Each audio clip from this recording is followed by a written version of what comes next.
High বন্ধুরা, তোমরা সবাই কেমন আছো? আশা করছি ভালো আছো।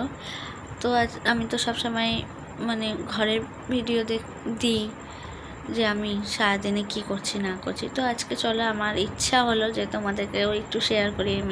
এই আমি ডিমের ঝোল বানাবো। তো চলো, আজকে ডিমের ঝোলটা বানাচ্ছি, একটু দেখো। তো আমি আর তোমাদের দাদাভাই আমি ডিম ভাজা খাবো, আর আমার শ্বশুরমশাই আর দেওর ডিম সিদ্ধ খাবে। তার জন্য আলাদা করে ডিম সিদ্ধ আর আলু সিদ্ধ করে নিয়েছিলাম।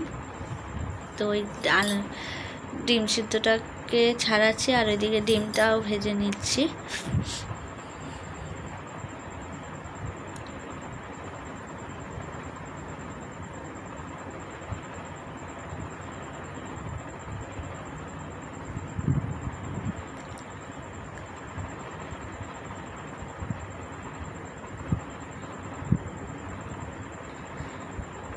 এবার কড়াইটাকে ভালো করে গরম করে নেব।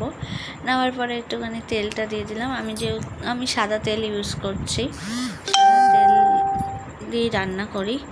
এরপরে ওতে একটুখানি নুন ছিটিয়ে দেবো, যাতে ডিম সিদ্ধ যেটা আছে সেটা ভাজার জন্য, যাতে ডিমের ভেতরে এটা যায়, নুন ভাবটা যায়। তার জন্য আমি ডিমটাকে একটুখানি ভেজে নেবো, এপিট ওপিট করে উল্টে পাল্টে নিলাম।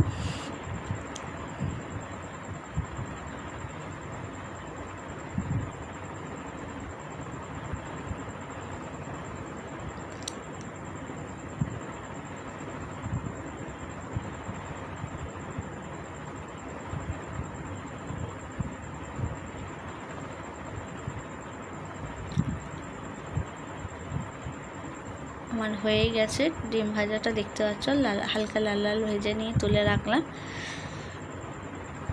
এবার একটুখানি এর মধ্যে কড়াটা হালকা আবার একটু গরম হোক, তার মধ্যে আমি জিরে ফোড়ন দিয়ে দেবো, গোটা জিরে আর শুকনো লঙ্কা, দুটো শুকনো লঙ্কা দিয়ে ফোড়ন দেবো।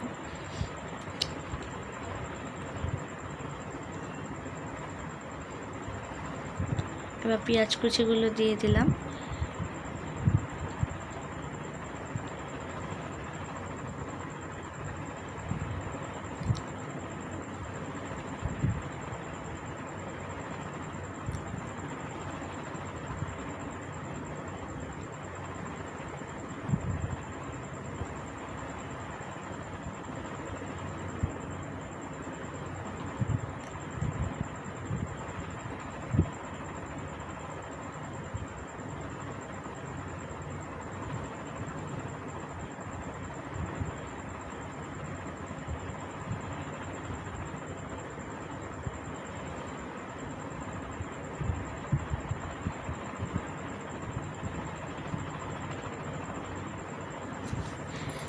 এই পেঁয়াজগুলো লাল লাল ভাজা হয়ে গেছে।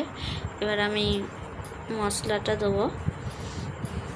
এর মধ্যে আমি নিয়েছি একটুখানি রসুন, আর একটু আদা, টমেটো আর শুকনো লঙ্কা দিয়ে রান্নাটা করব। তো তিনটে মিশ্রণ পেস্ট করে নিয়েছি ভালো করে, এই দিয়ে দিলাম। যতক্ষণ না মশলা ভেতর থেকে তেল ভাব বেরোচ্ছে ততক্ষণ এটা হতে দেবো আমি।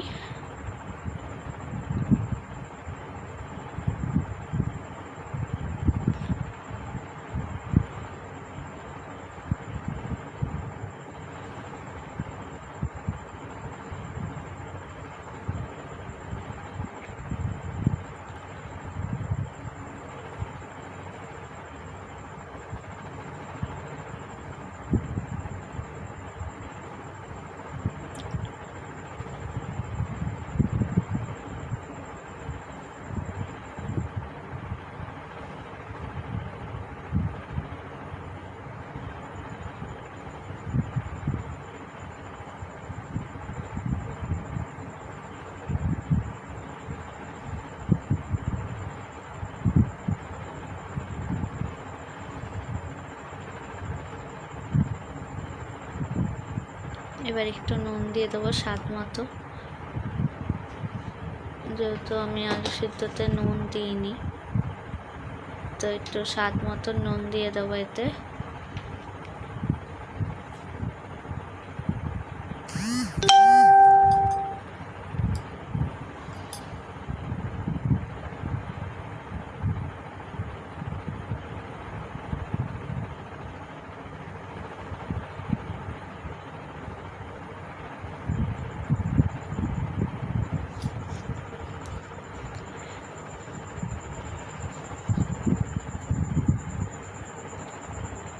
গরম জল দিয়ে একটুখানি হলুদ দিয়ে করেছিলাম মিশ্রণ তৈরি করে। এবার যেহেতু তেল বেরিয়ে গেছে মশলা দিয়ে, ওই জলটা আমি দিয়ে দিলাম, দিয়ে একটু নাড়াচাড়া করে নিলাম।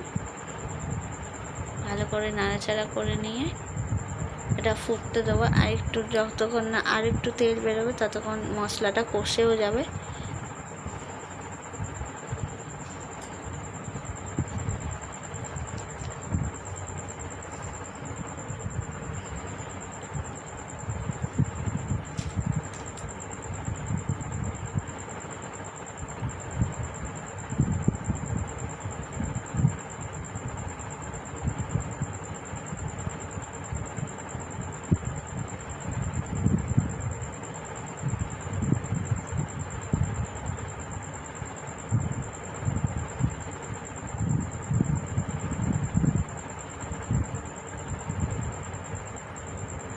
মশলাটা কষে গেছে, এবার আমি সিদ্ধ আলু যেগুলো রেখেছিলাম ওইগুলো দিয়ে দিলাম।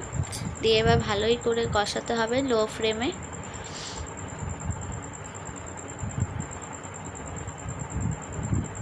যত কষানো হবে তত জিনিসটা টেস্ট হবে, তার জন্যই ভালো করে লো ফ্লেম করে কষানো হবে।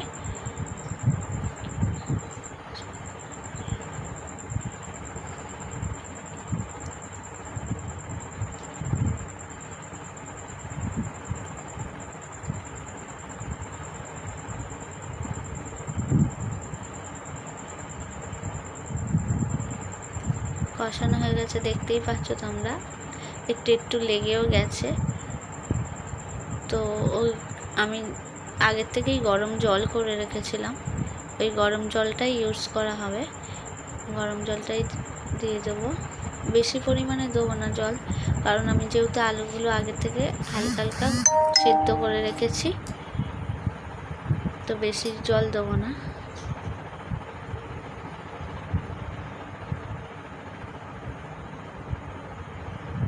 ফুটে গেছে তরকারি, এবার ডিমগুলো দিয়ে দেবো, এবার তারপর ঢাকা দিয়ে দেবো। ভালো করে নাড়িয়ে চাড়িয়ে ঢাকা দিয়ে দেবো।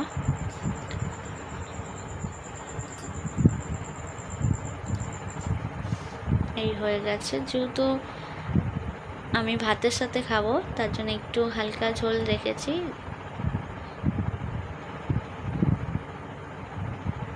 অলমোস্ট হয়েই গেছে, নামিয়ে দিলাম।